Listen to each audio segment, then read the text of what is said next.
kalawakan, may nakapag-stream ng video. At bida ang isang pusa. 15 segundong video ng kulay orange na pusang si Taters ang unang video na na-stream mula sa deep space. Ayon sa National Aeronautics and Space Administration o NASA, patunay ito na posibleng ilang hakbang patungo sa mas komplikado pang mga misyon, gaya ng pagpapadala ng mga tao sa planetang Mars. Ayon pa sa NASA, gumamit sila ng state-of-the-art laser communication system sa isang spaceship na 31 million kilometers ang layo mula sa daigdig. May lalaban sa galing ng mga aso sa pagbabantay. Gwardiya sila sa isang piitan sa Brazil. Kung hindi nagtatampisaw sa lawa, nag-iikot sa piitan sa Brazil ang ilang ganza o geese. Ginawa silang bantay sakaling magtangkad tumakas sa mga inmate. Ayon sa prison director, mas mura ang pag-aalaga ng mga gansa kumpara sa mga aso. At tahimik din ang lokasyon ng piitan kaya epektibo ang pag-iingay ng mga gansa. Cuteness attack ang dagdag pamparelax sa isang yoga center. Fantastic experience yan para sa ilang taga Paris, France. Sa bawat session kasi sa isang yoga center, 20 minuto ang laan sa yoga at 40 minuto naman para sa pakipaglaro sa mga aso. Enjoy din ang pangungulit ang mga aso. Ayon sa may-ari, pinaparenta sa kanya ng mga breeder ang mga asong 6 hanggang 12 weeks old pa lang. Pagkakataon daw ang mga yoga class para makapag-bonding sa mga aso ang mga dog lover na hindi pa kayang maging pet owner. Ang simpleng Christmas party ng Magsing Irog mula sa San Fernando, Pampanga, naging nakakakilig na proposal real quick.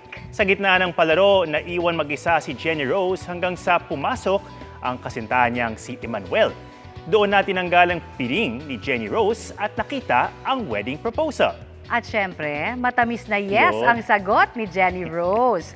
Triple celebration nga raw ito dahil bukod sa Pasko, birthday rin ni Jenny Rose at yun, na-engage na rin sila. Congratulations! Congrats! A for effort, ang isang guro sa Sorsogon. Mahigit 200 estudyante ang binigyan niya ng tig-isang regalo.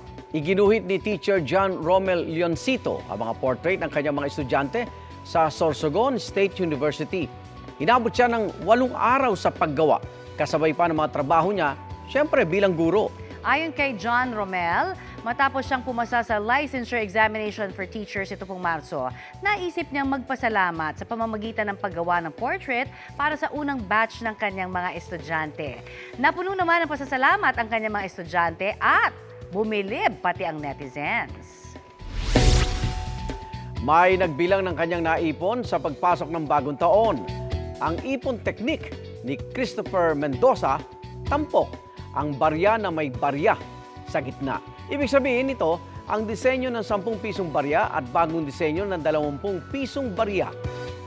Hindi raw ginasos ni Christopher ang mga baryang ito at idiniretso sa kanyang garapon. Umabot po sa 8,000 pesos ang kanyang naitabi o halos 20 pesos sa kada araw ng taong 2023. Let it snow at let it glow. Ang tema po ng isang pasyalan sa China. Bukod kasi sa sari-sari ang mga disenyo at naglalakihan ang mga nililok na yelo, nilagyan pa sila ng makukulay na pailaw. Yan po ang dinarayong Ice City ng Harbin. Umabot sa 810,000 square meters ang lawak ng pasyalan ngayong taon at 250,000 cubic meters naman ang ginamit na yelo. Amazing ang transformation ng isang bata sa Porac, Pampanga. Mula sa mga sikat na artista hanggang sa mga kilalang kapuso karakter. Ala Heart Evangelista, ang 2-year-old na si Inday Eunice, suot ang shining OOTD gaya ng casual dress at golden utensils outfit. At Miss Universe Philippines 2023, Michelle D. Ang peg naman niya, suot ang mini version ng national costume ni Michelle. Meron din siyang costumes na inspired sa ilang kapuso teleserye karakter gaya ng Mulawin, Jezebel at Urduha. Ayon kay Mami Rochelle, di lumalagpas ng 500 piso ang gastos niya sa costumes na siya mismo ang gumagawa. sangkaterbang blessings ang dumating para sa mga residente ng Panakan, Davao City. Nagsulputan sa pantalan ang napakaraming isdang tamban kagabi. Kanya-kanyang hakot ang mga trabahador sa pribadong pantalan at nakatanggap din pati mga nakatira sa paligid. Sa dami ng isda, binalik ang ilan sa dagat.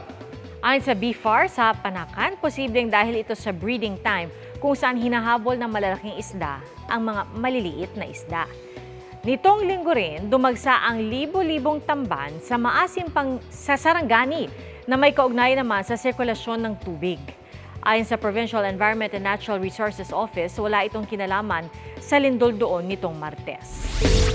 Sumabay sa pagpasok ng pandemic sa bansa ang Ipon Challenge ng mag-asawa sa Zamboanga City. Magkano kaya ang inabot ng ilang taon nilang paghuhulog? Malutong ang tunog ng mga perang papel at kumakalansing ang mga barya. Nambuksan na ng mag-asawa ang malaking plastic na bote ng tubig na nagsilbing kanilang alkansya. Bunga ito ng kanilang pagsisikap magtrabaho sa hardware store at sa sarili nilang tindahan. Ang kabuuang ipon umabot ng mahigit 140,000 pesos. Aba, malaking tulong daw ito sa kanilang pamilya kasama ang 3 nilang anak. Payo ng mag-asawa, start small kung gustong mag-ipon. Kinarier ng mag-asawa sa Cebu ang kanilang wedding giveaway ng mga painting na sila mismo ang gumawa.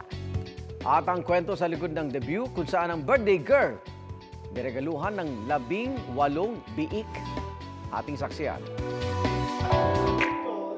Minsan lang sa buhay magdebu ang isang babae. Kaya sa iba, upon turning 18, dapat may party with 18 roses and 18 candles. May ganyan din sa 18th birthday celebration ni Antoinette Cosico sa Sariaya, Quezon. But wait, bakit may mga biik? Giveaway? Hindi. Regalo ang mga yan kay Antoinette. Naka-costume pa ang mga pigi na matchy-matchy sa blue motif ng party. Sabi ko, what if gawin natin na something unique? Tapos, tinawanan lang po ako ng mami ko nun. Sabi niya, talaga naisip mo yan na 18 biik? At bukod sa 18 piglets, meron ding 18 sacks ng feeds o pakain. Na-inspire daw si Antoinette sa piggery business ng kanyang ina. Siya raw ang magpapalaki sa mga niregalong biik. At kapag lumaki at nagkaanak na ang kanyang mga alaga, promise ni Antoinette, magbibigay siya ng 2 biik sa mga nagregalo sa kanya as a way of paying it forward. Kung kasali ka sa 18 biik, may babalik sa yung 2. Tapos, yung iba po sobrang overwhelmed, nasa-shock. From 18th birthday to wedding day, ang newlyweds na sina Jason at Anne Marjorie Dronya kinarier ang giveaway sa mga bisita, mini paintings na sila mismo ang may likha in just 3 months. Ang start dyan mi ata sir is October, so 3 months ahead kay busy man po minduha, so maka-paint ra mi if available mi. Idea raw ito ni Jason na isang visual artist. At dahil mapapakita raw ni Jason ang kanyang talent sa kanilang mini obra giveaways, Gina G at supportive sa kanya, si Marjorie. Para sa GMA Integrated News, ako po si JP Soriano, ang inyong saksi. Nagigil ang ilang netizens sa viral photo ng isang alagang pusa. Nakakagulat kasi ang laki nito at ang timbang na mahigit 8 kilo. Ating saksiyan. Cute na cute, meow liliit at pwedeng buhat-buhatin. Kaya perfect gawing alaga ang mga pusa para sa maraming fur parent. Pero kung tingin nyo ay nakakagigil ang kanilang kakyutan, extra huggable pa ang alaga ng isang Pinoy sa China. Meet Little Perfect, ang British Shorthair cat ni Christian Villote. Walang daya o edit sa mga larawan. Talagang heavy gut ito sa cuteness at 18.2 pounds. Katumbas siya ng mahigit 8 kilos. Malaki siya because he has the genetic blueprint for being massive cats. So yung bloodline niya na po yung pagiging malaki. 3 years old na si Little Perfect. At 7 years old naman ang kapwa niya British Shorthair na si Lef Colin na may bigat na 19 pounds. Hindi siya yung pinakamalaking British na nakita ko kasi I've seen bigger than mine in some shows. You can visit some shows. Ayon kay Christian, friendly at affectionate ang kanyang fur babies at normal dry cat food ang inihahain sa kanila. Lalaki din ba yung British ko ng ganito kalaki? You can check the parents ng BSH mo sa pedigree mo. Check their faces, body size, pati coating. Kasi ganon din lalaki yung British nyo. Same lang din sa parents nila. Para sa GMA Integrated News, Ian Cruz ang inyong saksi.